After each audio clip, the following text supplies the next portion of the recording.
우리는 삶을 살아가면서 강함에 대한 강박을 느낄 때가 있죠. 신앙생활이나 삶의 영역에서 강해야 된다라는 생각 때문에 끊임없이 자신을 채찍질하고, 그리고 또한 힘들고 그 어려운 자리를 버텨야 된다, 더 나아가서 죽는 한이 있어도 이 자리를 지켜야 된다라는 생각 가운데 끊임없이 강함을 추구하기도 합니다. 왜냐하면 사실은 여기에 한 가지의 연약함이 있기 때문이죠. 그것은 혹 내가 후퇴한다던가 아니면 실패한다던가 도망을 치게 되면 곧 그것이 불신앙이다라는 생각을 갖기 때문입니다. 전혀 불신앙이 아님에도 불구하고 그것을 신앙과 연결시켜서 패배자처럼 여겨지기 때문에 그 상황을 나에게 허락되지 않기 위해서 끝까지 강함을 추구하는 것이 우리의 모습이죠. 그러나 이런 모습에 오늘 하나님은 전혀 다른 말씀을 우리들에게 제시해 주십니다. 오늘 본문의 배경은 우리 말씀에도 나와 있지만 이고니온에서 하나님의 복음의 메시지를 증거한 사건에서부터 시작이 됩니다. 근데 이 모든 역사를 이루어감에 있어 결정적인 키가 하나가 있는데, 그것은 오늘 말씀해 보니까 주께서 그들의 손으로 표적과 기사를 행하게 하여 주사 자기 은혜의 말씀을 증언하게 하셨다라고 기록하고 있습니다.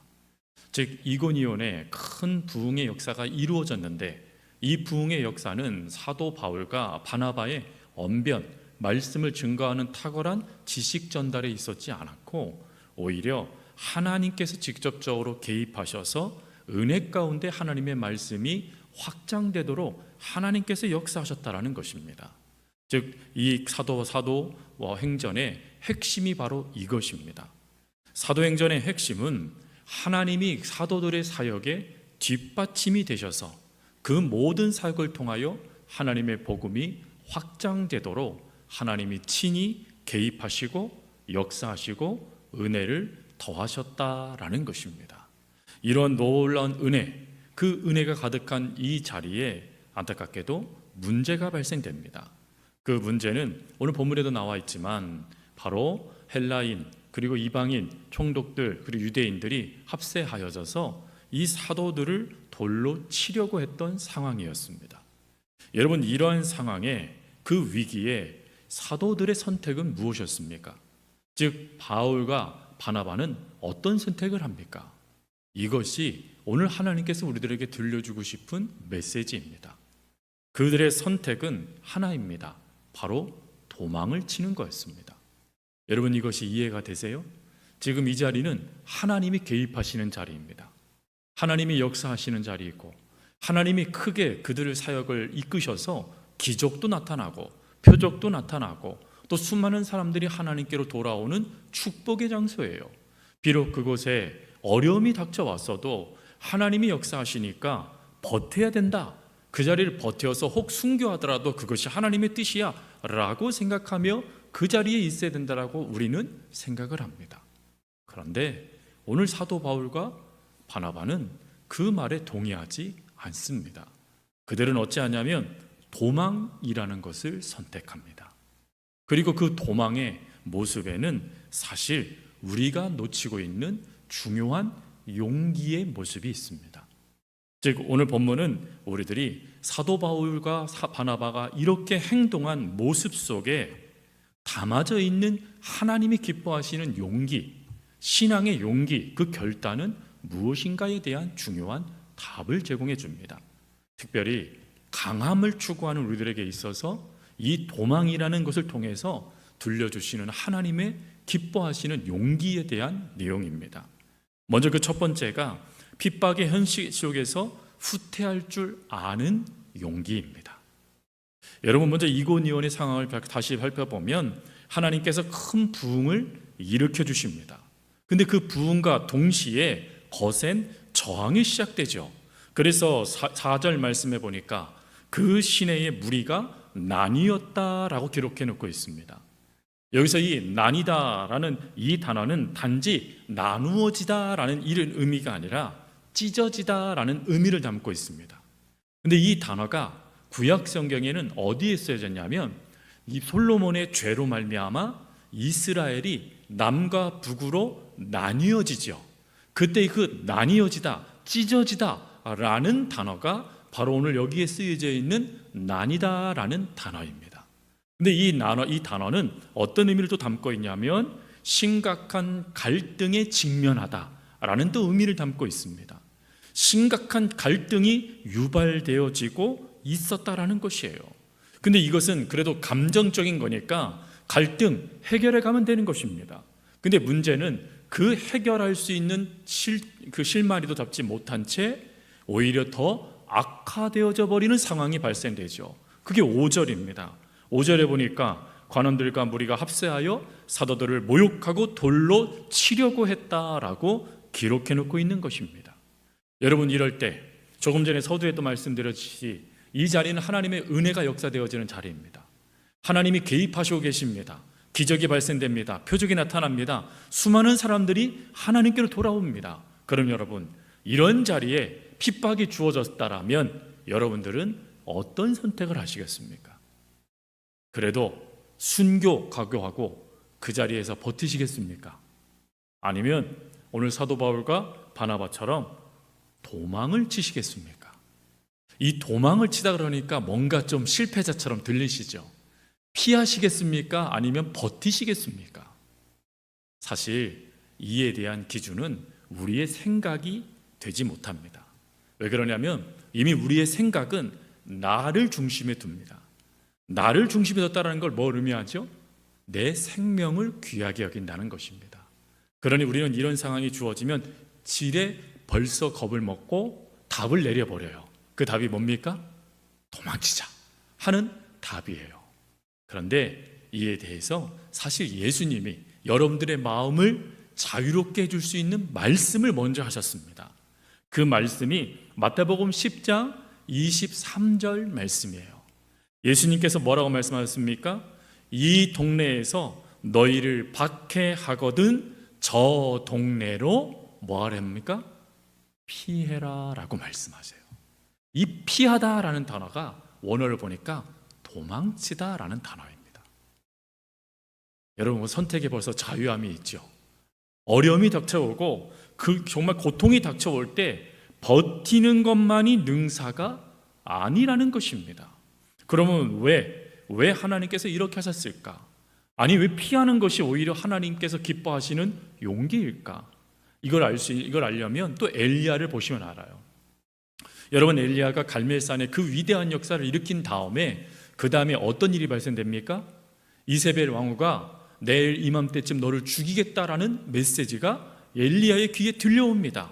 여러분, 그 이야기가 들려오자마자 엘리야가 즉시 자기 생명을 위해서 도망을 치죠. 그리고 도망을 치다가 노뎀나무 아래에서 하나님께 뭐라고 말합니까? 하나님, 나를 죽여주십시오 라고 이야기를 합니다. 여러분, 여기에서 엘리야가 하나님, 나 정말 힘들어요, 차라리 죽는 게 낫겠습니다 라고 말하는 이 말씀 자체로만 들어보면 인간적으로 엘리야의 실패, 엘리야의 패배가 맞습니다. 그가 완전히 지친 것도 맞고 그 상황을 견딜 수 없어서 무너진 것도 맞아요. 그런데 중요한 것은 엘리야가 그 자리에서 신세 한탄을 하고 있는 게 아니라 기도를 하고 있다는 것입니다. 이게 중요한 포인트예요. 즉, 지금 엘리야는 이 노뎀나무 아래에서 무엇을 인정을 하고 있냐면 나의 한계를 인정하고 있는 거예요. 하나님, 나는 이것도 감당하지 못할 정도로 약한 자입니다 라는 그 모습을 하나님 앞에 솔직하게 고백을 하고 있는 것이에요.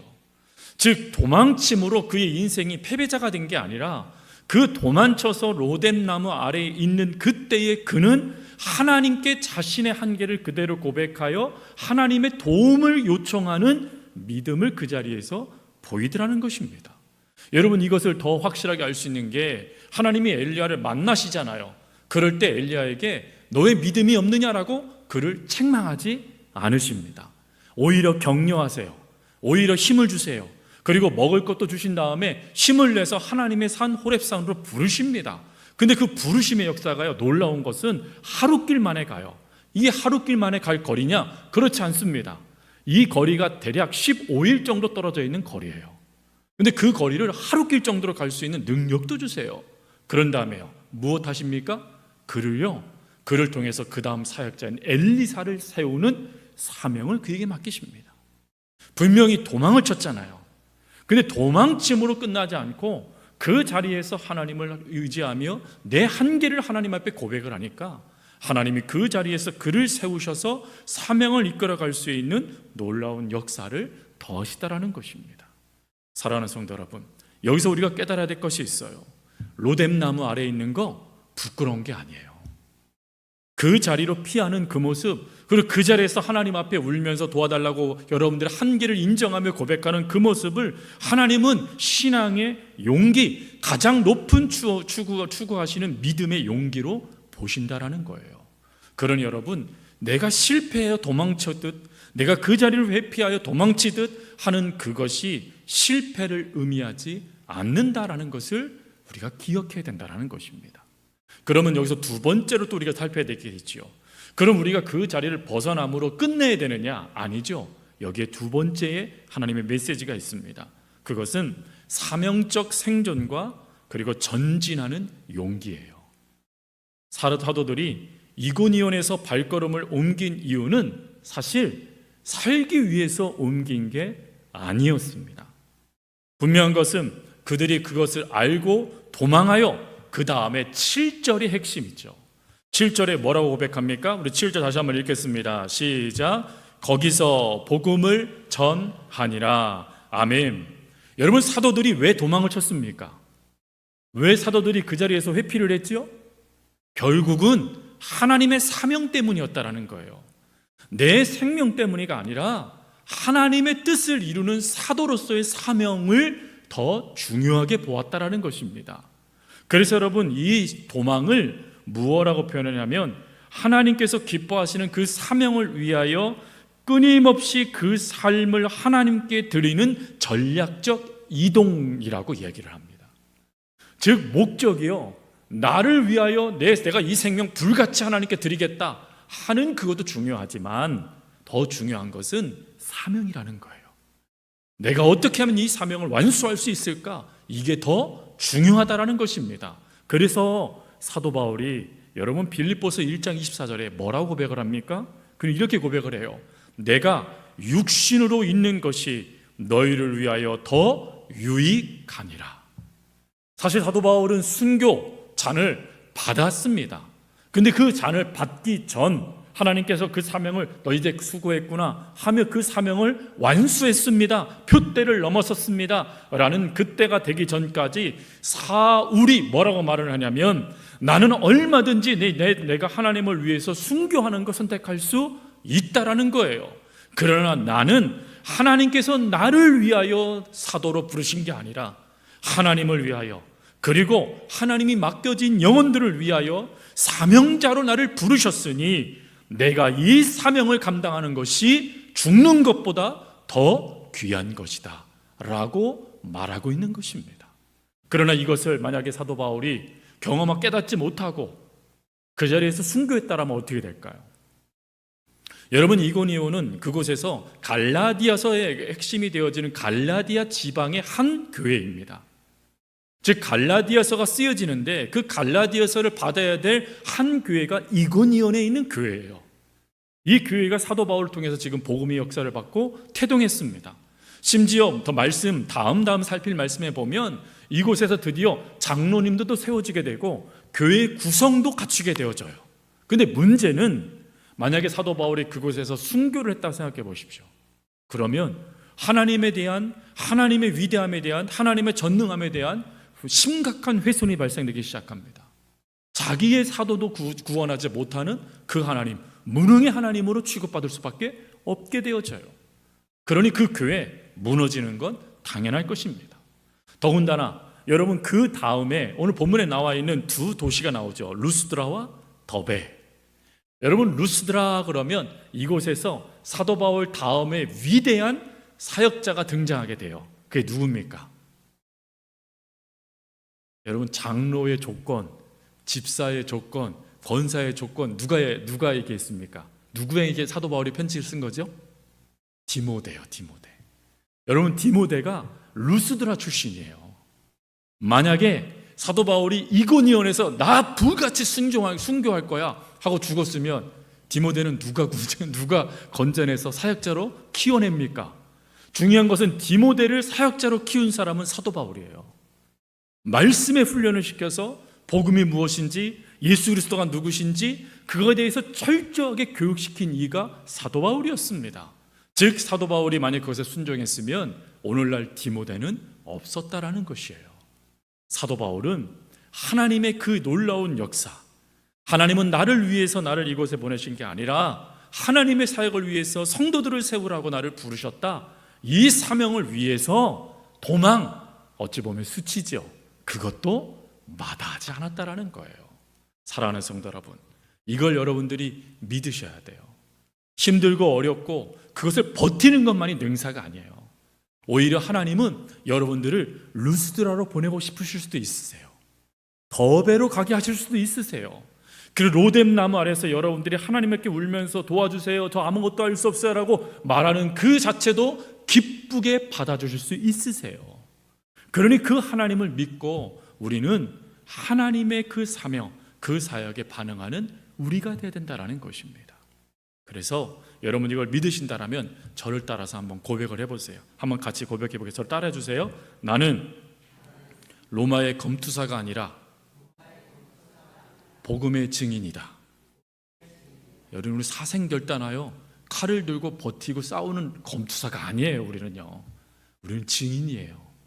그럼 여러분 증인은 하나님께서 부르실 그날까지, 사도 바울의 표현을 따지면 표대를 넘을 때까지 목적이 하나가 있어야 돼요. 그게 뭡니까? 증인의 사명을 완수할 때까지 나는 뭐 하겠다? 살아남겠다 하는 게 목적이어야 돼요. 포기하시면 안 돼요. 그 자리가 순교의 자리라고 버티지 마시고 하나님이 보내시는 자리가 있다고 생각하여 움직이세요. 그게 디아스포라잖아요. 흩어졌더니 그곳에서 하나님의 복음의 역사가 확장되어져요. 사도 바울과 베드로만을 통하여서 복음이 확장된 게 아니에요. 그 수많은 무명의 그리스도인들이 그 자리에서 버티는 것뿐만 아니라 회피하여 그곳에서 하나님의 복음을 증거했더니 역사가 이루어진 거예요. 말씀을 마칩니다. 하나님은 여전히 살아계셔서 하나님의 하나님 되심을 드러내십니다.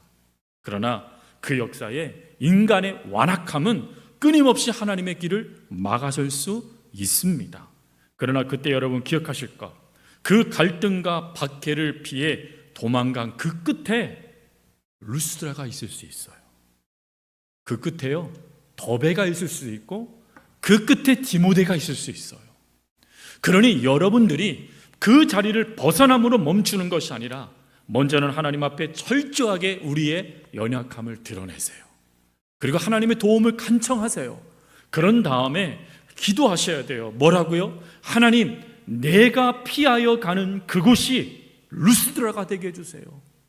내가 피하여 가는 그곳이 더베가 되게 도와주시고, 내가 피하여 가는 그곳에 디모데를 만나게 도와주시고, 내가 피하는 그곳에서도 오늘 7절 말씀, 거기서도 복음을 전하니라 라는 이 말씀처럼 그곳에서도 주의 복음을 전하는 제가 되게 해주세요 라고 우리는 기도해야 된다는 것이에요. 오늘 그것을 하나님은 우리들에게 말씀해 주시는 겁니다. 그러니 이 말씀대로 어떠한 순간에도 사명, 하나님의 부르신 그 뜻을 끝까지 이루어내가기 위하여 그 하나님의 말씀에 따라 살아갈 수 있는, 또 그를 통하여서 하나님을 증명할 수 있는 저와 여러분들의 삶이 될 수 있기를 간절히 주님의 이름으로 부탁드립니다. 우리 기도하겠습니다.